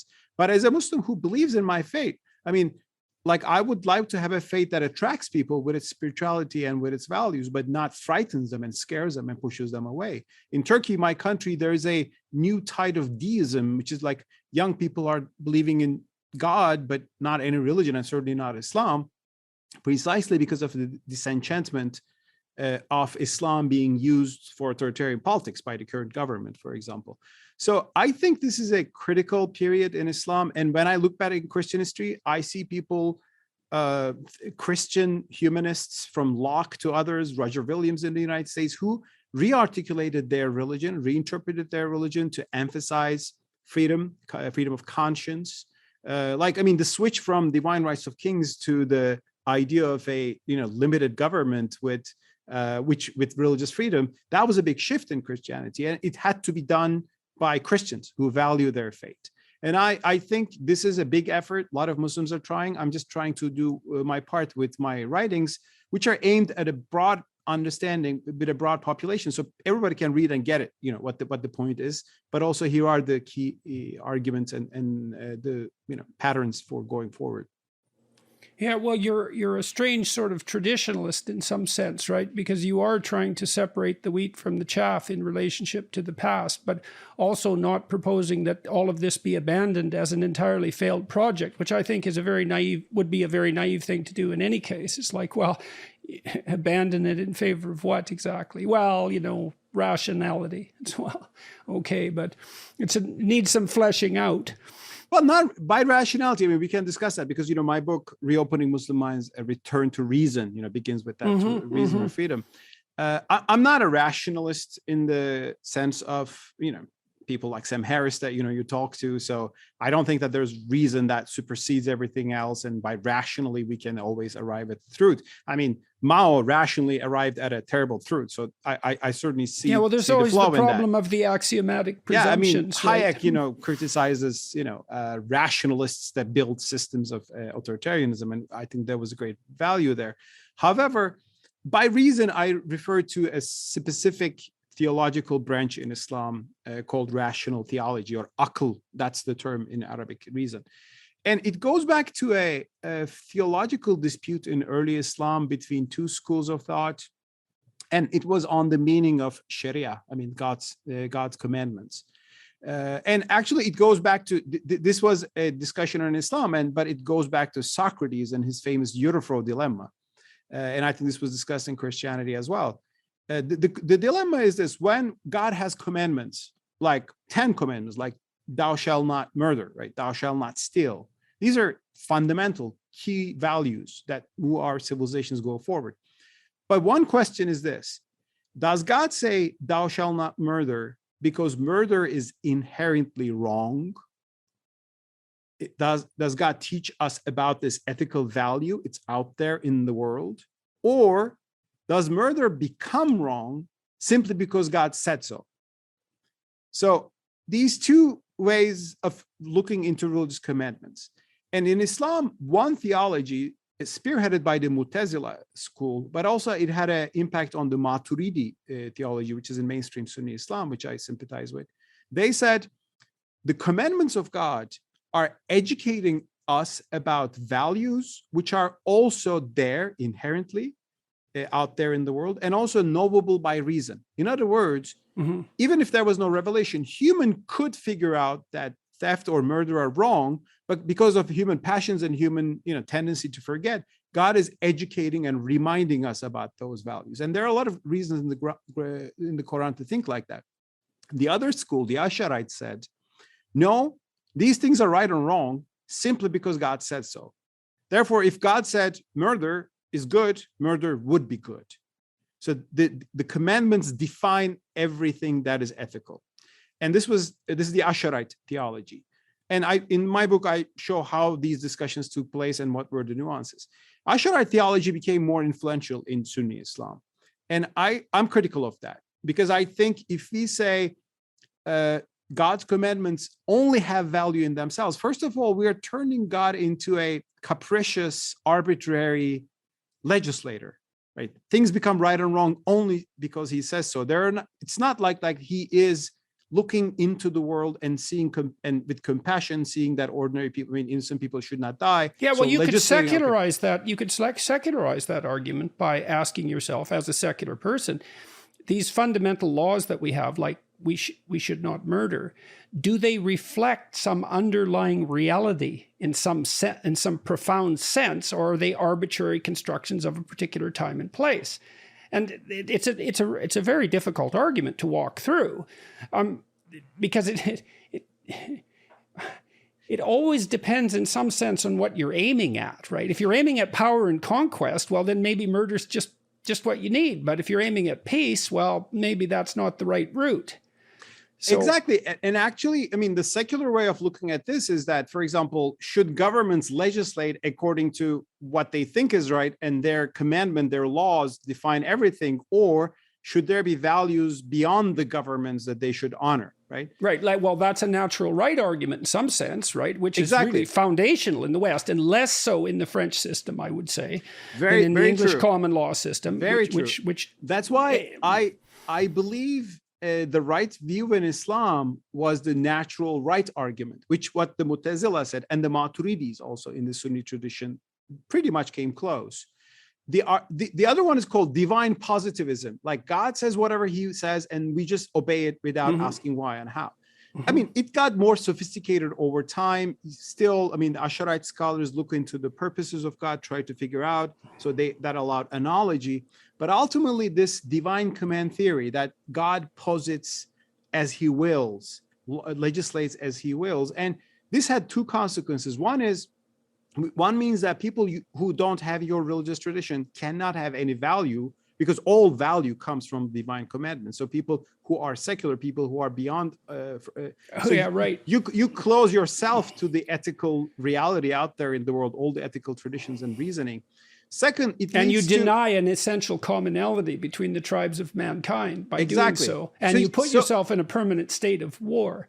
Exactly. That's why I call it the loss of universalism, because early Muslims studied Aristotle and his ethical philosophy, because Aristotle is an infidel from an Islamic point of view. But they saw value because they said God gave humanity an ethical intuition and reason is universal. That allowed them. So that was the universalistic path. But the other path actually closed ethical thinking. That's why after that first you can also see how it would foster a kind of totalitarianism, because if God's commandments are what define good and evil, but I'm interpreting them, exactly, then there isn't anything beyond my interpretation in some sense, as long as I'm correct. Whereas with the more universalist view, it's like, well, wait a second, there's something outside of this that I'm not intelligent enough, wise enough to understand, that I have to be mindful of. So let me take it in that direction for a sec. So I'll tell you something I've been thinking about. I'm writing this book now called We Who Wrestle with God, and I'm really trying to work out the natural right issue in relationship to free speech, and I'm trying to do that as a clinician. And so one of the things that Carl Rogers proposed, and he was extraordinarily influenced by Protestantism. He was a seminarian. He wanted to be an evangelist before he became a secular humanist. But Rogers observed that if you listened to people talk, if you actually listened, that they would spontaneously transform themselves in a way that improved their life. And he pointed to a fundamental psychological mechanism that was driving that. And you could think about it in some sense as exactly the same thing that a parent does when that parent attends very carefully to their children. So that attention facilitates, well, I would say in some sense, the manifestation of the healing word. And I mean that as a clinician. Now, Rogers took a page from Freud, because Freud also observed that if you just let people talk, but you listened, that they would unwind themselves and straighten themselves out. And this isn't such a preposterous suggestion unless you believe that speech is somehow divorced from neurological integrity, let's say, or social integrity. And so I think there's a very real sense in which the reason that free speech is a natural right, and maybe the highest of natural rights, is because it is precisely reflective of the mechanism by which we move from the stagnation of our dead thoughts into a future that's better than the dead past. And so any society that interferes with that will degenerate into a kind of totalitarian absolutism, and that becomes indistinguishable from hell. It does. I mean, very interesting. I mean, what you said reminds me of a Quranic verse. It defines believers as those people who listen to the word and follow the most beautiful of that. To be able to do that, you have to listen first, and you have to be able to choose that. Exactly. It's a verse in the Quran. I can't remember the number now, but I can send you later the number of it. That's a great verse. That's a great idea, because it also touches on the notion of a profound intuition of beauty, and the idea that beauty is an intimation of what is divine. And divine is deep and profound and necessary. And I don't care if you speak about that in secular religious terms. It boils down to the same thing in the final analysis. And to use, I talked with one of Canada's great journalists recently, this man named Rex Murphy, who's a real national treasure. And he's so poetic, and he's a deep admirer of poetry, but also a very practical and down-to-earth person. But his words are beautiful. And part of the reason they have such force is because he is in communion with that beauty, and it shines through everything he does. And so and these are non-trivial realities that are being pointed to. We ignore them at our peril. Exactly. And that is a universalistic outlook, to listen to and learn from everything. And it was there right at the beginning of the Islamic civilization. And that's why Muslims built the House of Wisdom in Baghdad and translated all Greek philosophy into Arabic, which ultimately made its way to Europe through Spain, Muslim Spain. So there was this hunger to learn and appreciate, but that gradually narrowed down. And it's a fact that it has happened. Why it happened, how it happened, there are a lot of theories about it. It happens all the time. It happens all the time. It's a human existential reality for that to happen. I think it will happen to any civilization at the moment they say we have reached perfection, right? We don't need to learn anything from the outside world. And I see that sort of trend in the Western civilization. That's the Tower of Babel. That's the Tower of Babel, right? Yep. You build a structure and you think it's reached the heights of God. And as soon as you think that, everyone fragments and speaks a different language, and everything descends. And then the next story is the flood. And that's not a bloody accident. Disintegration, exactly. So by reason, I am referring to this view, universalistic view in early Islam, which believed that morality is universal, ethics are universal. The Quran reminds us and educates us, indicates. I mean, according to Qadi Abdul Jabbar, he said, the Sharia indicates what's right and wrong. The other group said, the Sharia constitutes what is right and wrong. So if the Sharia constitutes it, you don't have ethical wisdom beyond that. My interpretation of the Quran is what defines. Well, you can't have that statement without that implicit belief behind it. That's the problem with that kind of idea. It's like, well, it contains the absolute truth. Well, through whose lens? Well, mine. Well, that's pretty damn convenient for you, isn't it? Yeah, exactly. And of course, thinking like that had political advantages. And actually, that's an argument I made in the book. But that narrowed Islamic thinking. It also led to literalism. I mean, blind literalism, because if you don't have accept values outside of the written text, you ultimately become less willing to interpret the text and move away a little bit from the text, because you're bound with it too much. And that literalism is a burning problem, I think, in Islamic jurisprudence today. I mean, a lot of the issues about women's rights in the Muslim world come from a literalist. It's also a terrible technical problem, right, which the postmodernists grappled with and which in some sense defeated them. It's because when you read a book, you say, well, where's the truth? Is it in a single word or is it in a phrase?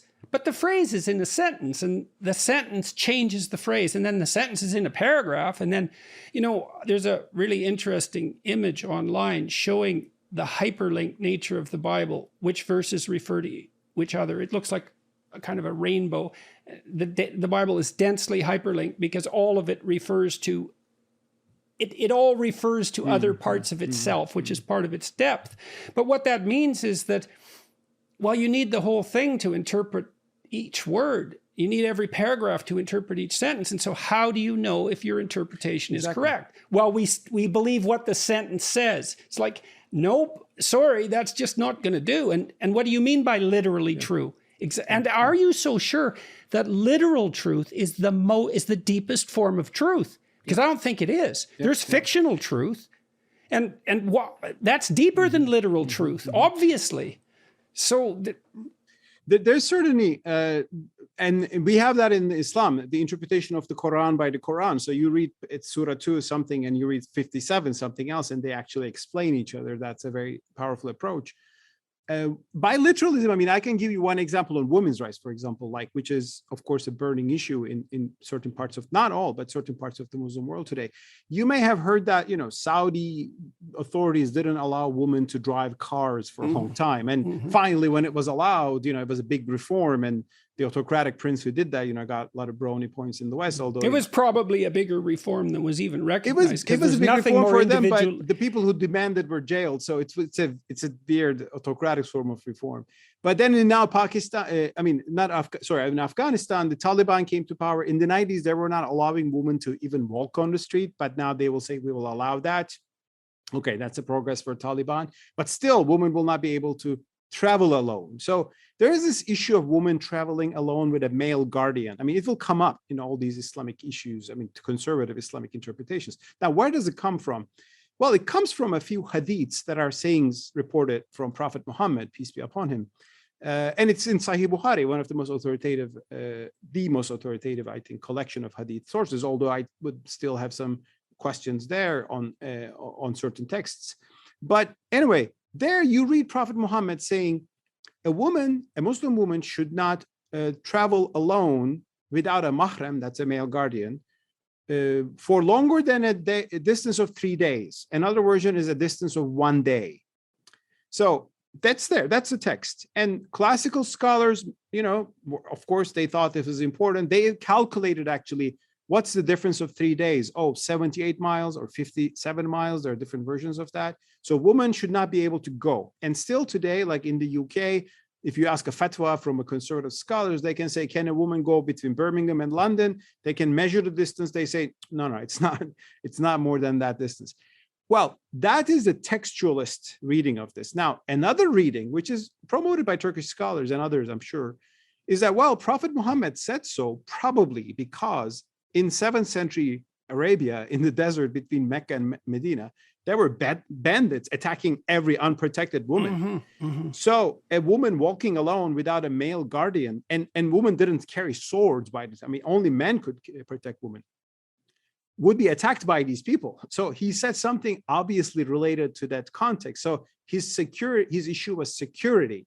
So security is a universal value we should care about. But if you today worry about the security of a woman driving between Mecca and Medina, and make sure she wears a seatbelt, right? In the West, yeah. The right of a woman to walk unaccompanied, which is obviously a right that should not be trammeled, is dependent to no small degree on the fact that she can do so in relative safety.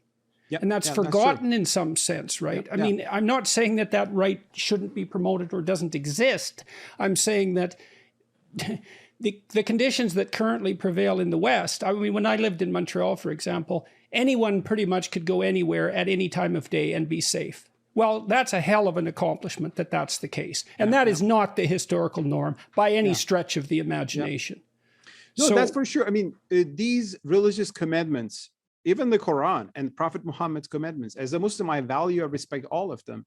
But I understand that they were issued in a certain context. They were given, they were uttered in a certain context. And when you understand the intention behind that, you begin to understand the Sharia more intention-based, called maqasid in Islamic tradition. So that's one way of going forward in Islamic tradition that scholars are thinking.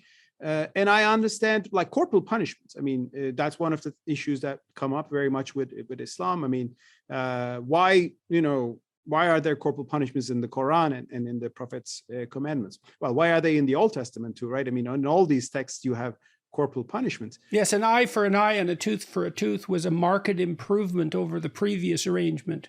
Exactly. And the Quran says there is a life for you in qisas, which is retaliation, because before the Quran, Arabs were killing each other in drones, and tribes were fighting each other. And by the way, there was no individual responsibility. So anybody from the other tribe would be given, as a retaliation.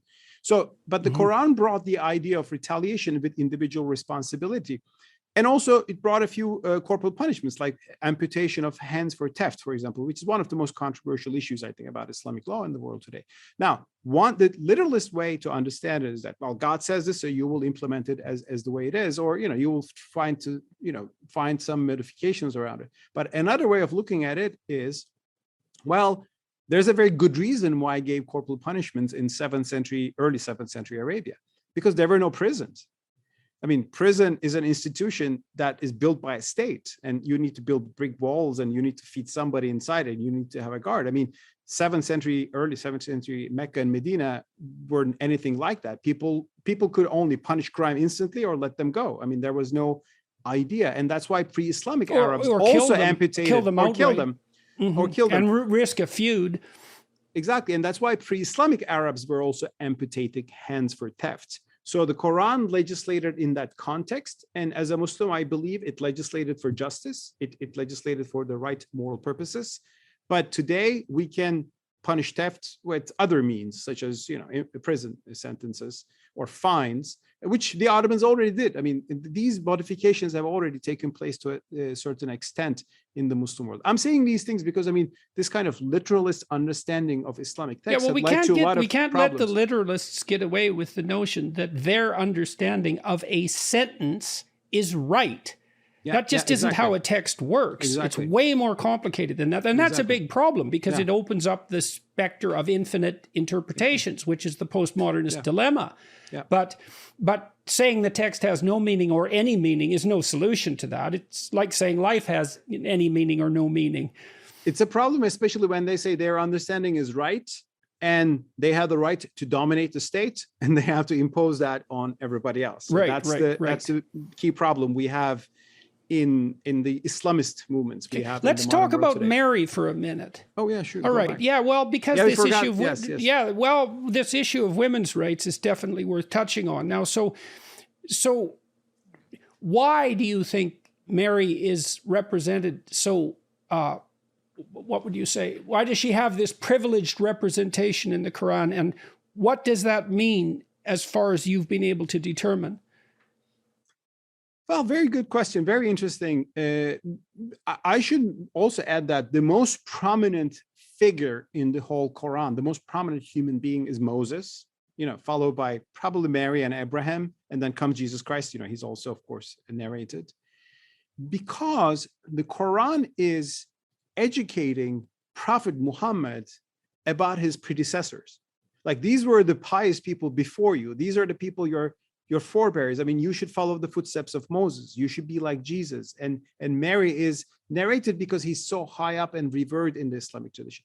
She's praised for her chastity, and she's praised for being brave, because the fact that, I mean, she was, of course, accused for committing adultery. I mean, that's what the Quran says, because she had a child without a father. And we hear that, actually. We see that in the Quran, and she goes along. And the Quranic birth story is different than the Gospels. In the Gospels, Mary gives birth in Bethlehem in a stable, and that's the Christian imagery. The Quranic story is different. She goes and gives birth in the wilderness, out of nowhere, and under a palm tree. because she's afraid that, people will blame her, and people do blame her after that. And then under this palm tree, she gives birth to Jesus, and she's afraid, but God comforts her and angels speak to her. Now, I think the story there, the archetype there, is a woman who will be unjustly blamed for committing adultery already she didn't do. And that's a theme that comes up also in the Quran for another woman who's not named, but who we know. It's Aisha, Prophet Muhammad's wife. In the 24th chapter of the Quran, Prophet Muhammad's wife, that's we know from post-Quranic sources, but she was left alone in the desert. A man had given her a ride with his camel. When she came back to the city, there was a rumor that maybe something happened between them, and Prophet Muhammad was devastated. Aisha was devastated. It was a very stressful moment. And then the Quran legislated about that, condemned the lie and the libels, and said, if you will bring any accusation against a woman of adultery, you should bring 4 witnesses before you blame her. And of course, there was no witness in this case. So these two stories, I'm reading them together, like it's about protecting women from accusation of adultery, which was, of course, the worst thing you could do it to a woman, especially in the pre-modern era, even today, I think, in many societies. So Mary is highlighted in that sense, which is very interesting. By the way, it's interesting, though, and sad that the Quranic injunction to protect women by asking for 4 witnesses was misabused in Pakistan to actually abuse women. Was used because when you don't understand the intention, this is what happens. There has been cases in Pakistan of a woman being raped in a village, getting pregnant, and she's taken to a Sharia court in the rural areas, and they ask, where are your 4 witnesses? She says, I don't have 4 witnesses, but the fact that she's pregnant proves that she committed adultery, although she's raped. And there has been a few cases like that who were given the death penalty by the court, although it was later overturned, luckily, by the Constitutional Court. So I'm just saying this if you don't understand what God legislated with what intention, and if you blindly bring a law into another different context without understanding the difference between rape and adultery also, it can have disastrous consequences. But sorry, we digress. So Mary is highly praised. Some of the things said in the Quran about Mary, you cannot find them in the Gospels, but you can find them somewhere else. You can find them in the Gospel of James, which is an apocryphal gospel, Protevangelium of James, because there were these Eastern Gospels which told about the childhood of Mary and childhood of Jesus, which are like not in the New Testament. Gospels. Yeah, Gnostic or other ones. Yeah. And so the Quran strongly resonates with that. And I think one reason... And how do you account for that historically? Was there an influence of James' mode of thinking on Muhammad, or what do you think's happening there? Well, I wrote a book. I know you did. Yes. No, it's a great question. I appreciate it. Well, how do I account that? Islam certainly continues Judeo-Christian traditions and very strongly resonates by a little known Christian strain known as Jewish Christianity. Which comes from, which considered James as their saint, patron saint. Jewish Christians, which we know from the church fathers, called Ebionites, people called, or Nazarenes, they were practicing Jews who accepted Christ as the Messiah, but as the Jewish Messiah, not in the fully Christian sense of the term, not divine, but as Jews expect a Messiah today. So they were practicing Jews who accepted Jesus, which made them unorthodox from both a Jewish point of view and also a mainstream Christian point of view. Not the wisest political move, maybe. Yeah, so that's why, they were squeezed, and we hear them as heresies in church fathers' writings, and they disappeared after 4th century. But what is striking is that the Jesus defined by the Quran is very similar to what the Jewish Christians believed.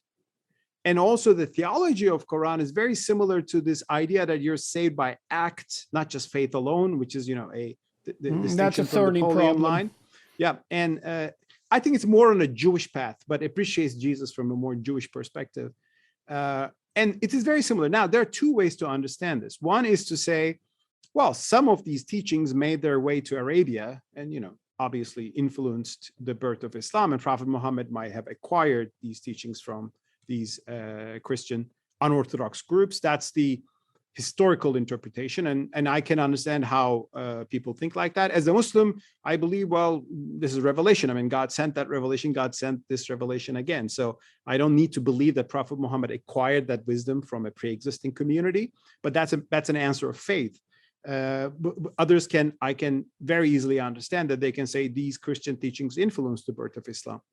But whatever path we take, even if we believe that there's revelation, or even if we believe that there's a history, the point is our religious traditions are deeply connected, and they are not alien. And there's not a Judeo-Christian tradition, but Judeo-Christo-Islamic tradition, as I said.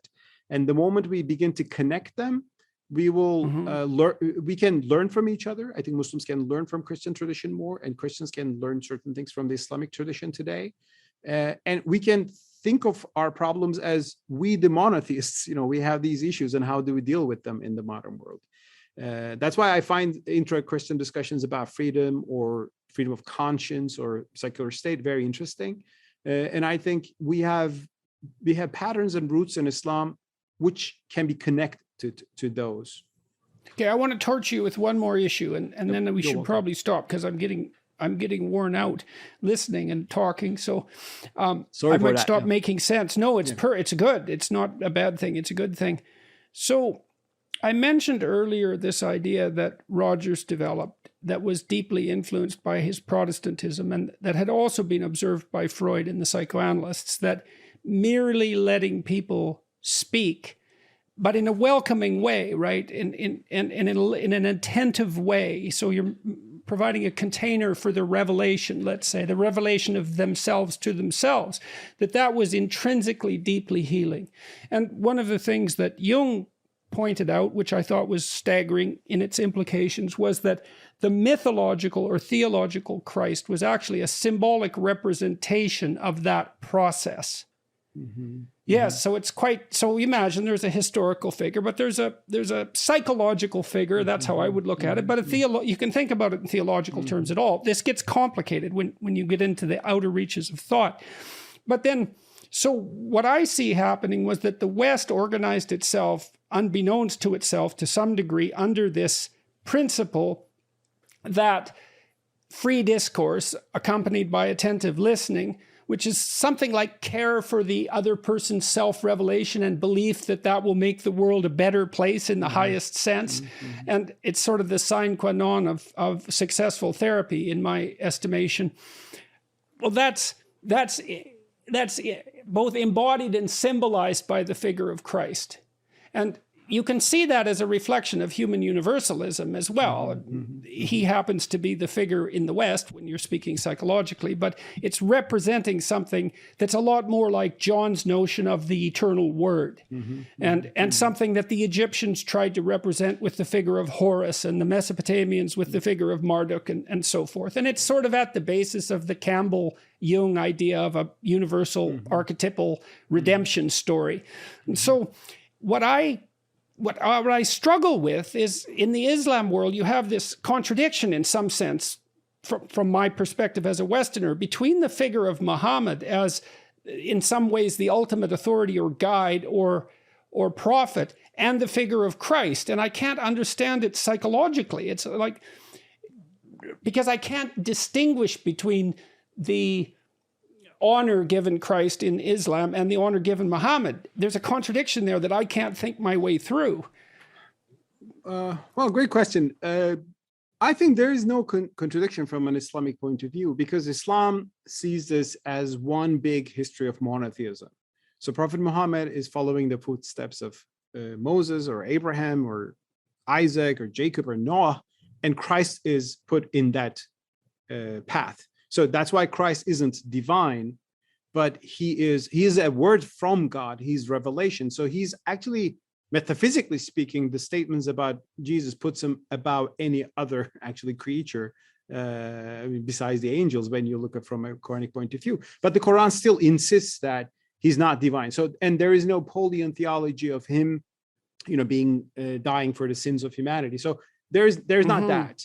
So that's why Christ is brought to the broader Abrahamic story, which doesn't culminate only with Christ, but continues with Muhammad.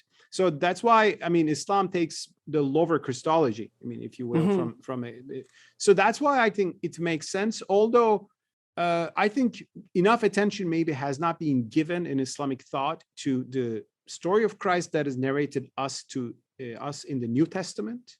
In early Islamic history, actually, you see that Muslims were studying the Bible called Israeliyat, I mean, the Jewish and Christian sources, because the Quran refers to them. So go and learn more from these sources. And I think that was a valuable flux of information and wisdom into Islam. Later, it was seen as, oh, no, we don't need them. We just need our own, trajectory. And so the loss of universalism was not just loss of Greek philosophy, but maybe even more so the matrix between the Quran and Bible. That's why I'm also calling on fellow Muslims to study the New Testament and learn about the story of Christ. There are passages in the New Testament, especially Pauline letters, that will not go well with Muslim theology, but we can still read and learn at least the history of Christ. And that is one, actually, that's what brought me to writing an article in the New York Times a few years ago, what Jesus can teach Muslims today. Because besides all the theological issues about his nature, that's a matter of theology, but Christ had a role in first century Judaism when Jews were in a crisis, like we Muslims today. I mean, that analogy was made by Arnold Toynbee. He said Muslims of the modern era are like first century Jews in the sense that there's a powerful civilization, Rome, that is coming onto you, and you have Herodians who ally with that, become imitating of that, and you have the zealots, become fanatic, and Toynbee made an analogy, and I think that's very, very apt for us.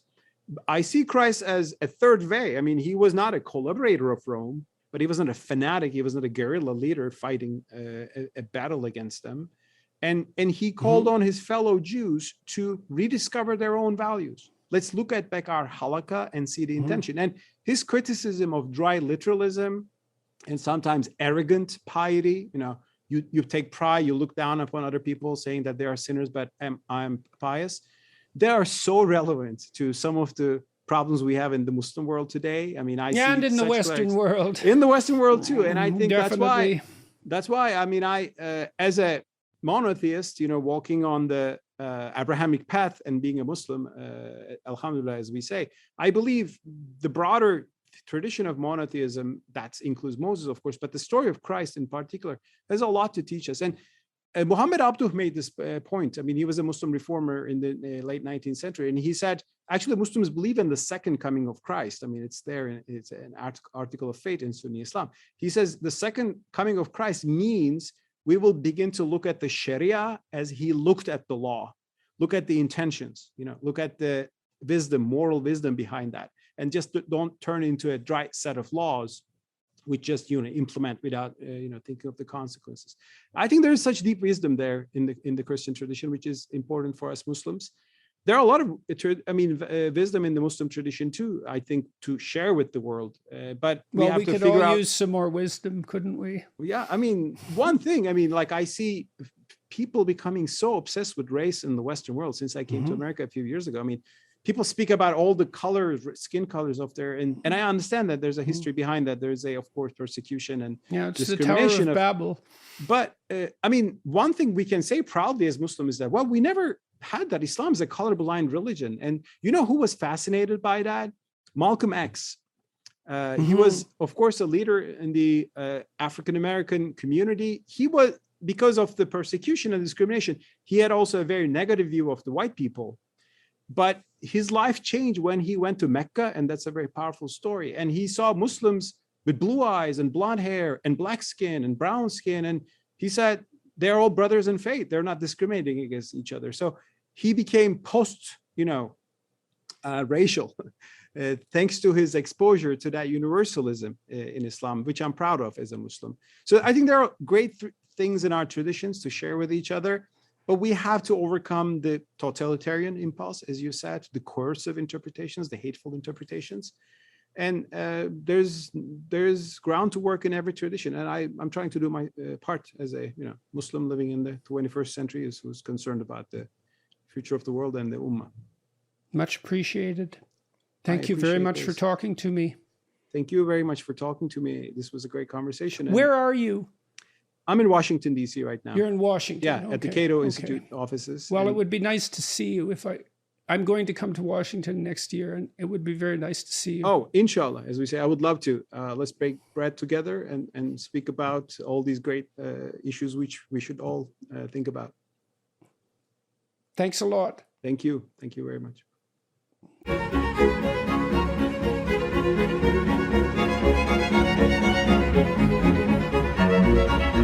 Thank you.